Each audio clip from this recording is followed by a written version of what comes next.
Hello, I'm just Sir, and welcome to our fan experience. Join me today as I go in depth into the match that was.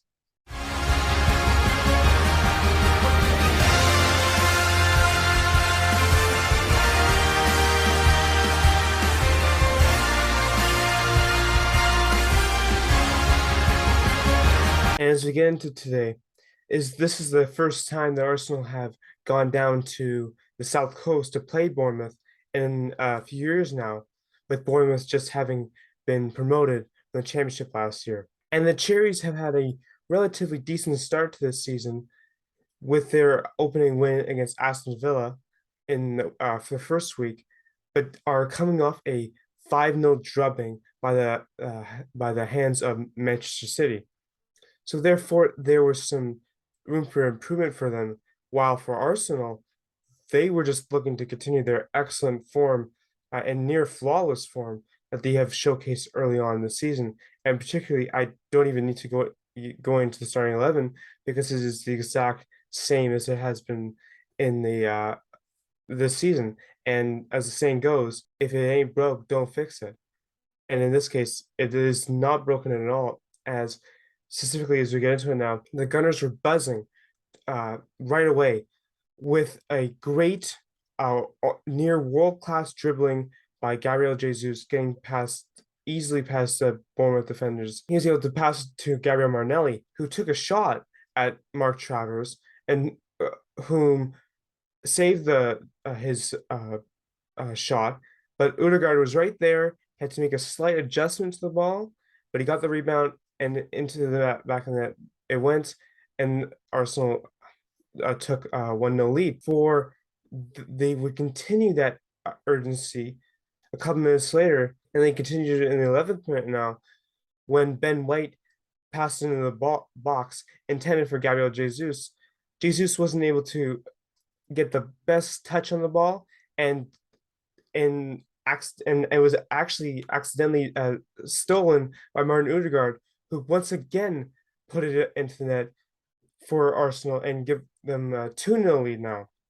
And that's where the floodgates seem to open up, as with that 2-0 lead, with him having a 2-0 lead so early on, it definitely took the pressure off them and they could have a more free-flowing style of play, which they would continue later in the first half, mustering a great attack and near authoritative possession in the first half, with commanding over almost 75% of the ball to Bournemouth's 25%. They were they were dominant to no ends, and it didn't seem like it was going to stop there. As in the second half, now they would have their a couple falls as Aaron Ramsdale had to really save their bacon, and he was able to easily put away a chance from Anthony.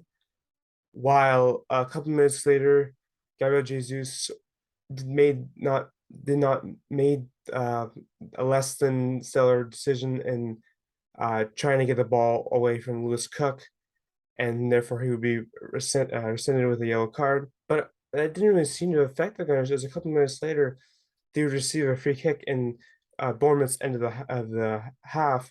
And granted, Xhaka just so happened to be at the back post, which is really convenient. And I'm really glad that in the past couple of games, Arsenal has been able to sneak someone to that position, because that is critical to get the ball, and it's where defenders usually aren't.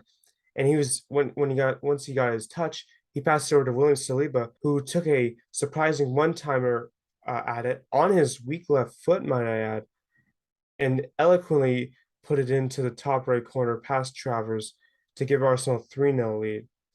And for Saliba, it was vindication and just another example of how great he has been so far.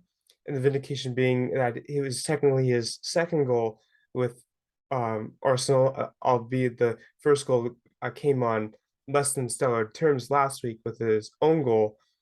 But this goal would really come in handy, and it was excellent to see him showcase some skill that no, normally you wouldn't think a center back of his caliber would be able to pull off, and he pulled it off to T, and full credit to him for that. And once again, the former Manchester City players Zinchenko and Jesus lined up for a great 1-2 with the latter Jesus putting on a plate for Martinelli, but unfortunately his ball came just wide of the far post.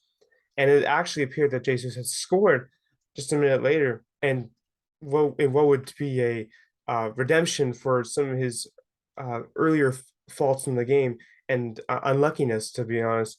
And unfortunately, his unluckiness would continue as it was checked out by VAR and deemed to be no goal for offside, and what was ultimately the right decision in that case. And aside from a plethora of excellent players coming onto the pitch for Arsenal that normally should be starting, such as Emil Smith Rowe, Kieran Tierney, and Takahiro Tomiyasu, there wouldn't be much else uh, to really report on about this match, with the last real eventful play being a terrific concluding save by Aaron Ramsdale off of a shot of Jordan Zamora, and easily he got to it and saved it to complete his clean sheet against his former club, might I add. And therefore, Arsenal walks out of Dean Court today with a decisive 3-0 win. And overall, there's really not a lot to talk about this match, as Arsenal were near flawless. They were just on another level today, and it was what I expected.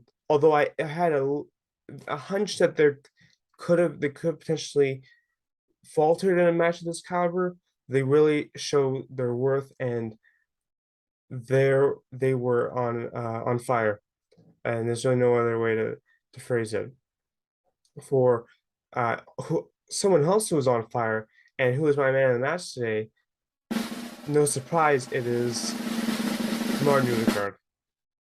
With the two goals, he didn't play a great role in making those plays happen, but he was there at the right place at the right time, and therefore he and that's and he did his job in putting them into the back of the net, uh, which is hard for some other players to accomplish, but in his case, it was easy as pie. And I really am thrilled with his performance today, and I only look forward to seeing uh, him flourish again the rest of the season. And how can I forget the fact that with this win, it takes Arsenal into first in the table, which is incredible, and the players absolutely deserve to be on cloud nine right now. They have earned it. They have gone through so much adversity through the past year, and only time will tell if they can sustain that position and what could be a go down uh, as a fairy tale season for Arsenal. And while on the subject of Arsenal, thought I might as well give a quick review about the All or Nothing documentary that just concluded this weekend. And my thoughts for that are that I was really intrigued by the show. I thought they did a great job in balancing the on the pitch and then off the pitch, and giving us an insight into the lives of players such as Granit Xhaka and Ben White and Aaron Ramsdale, and seeing what motivates them and what inspires them. I also feel like the show did a great job in making us sympathize with Mikel Arteta and all the the trials and tribulations that come with the the the the pressure that is being the manager at such a prestigious club. And I thought that it made me more sympathetic towards his reign, and made me more encouraged by what he's done behind the scenes and how he is so passionate for the club, and how he is such a great um, orator and leader for this club. Although in another sense, I do believe that the show, and this no surprise, but it did put the club and the owners in a strong light, and not like, and they deserve it, and Josh Kroenke deserves it, but they are not entirely innocent in how they run the club, and same thing goes with Edu. And I know they had the club's interest in heart, but I just feel like they could have shown the the fallacies as well, and been more impartial in that sense. But nonetheless, it was a terrific show, which I highly recommend for anyone who is into the inside of what goes on behind the scenes in football. But nonetheless, join the Arsenal fan experience next time as Arsenal takes on Fulham. Arrivederci.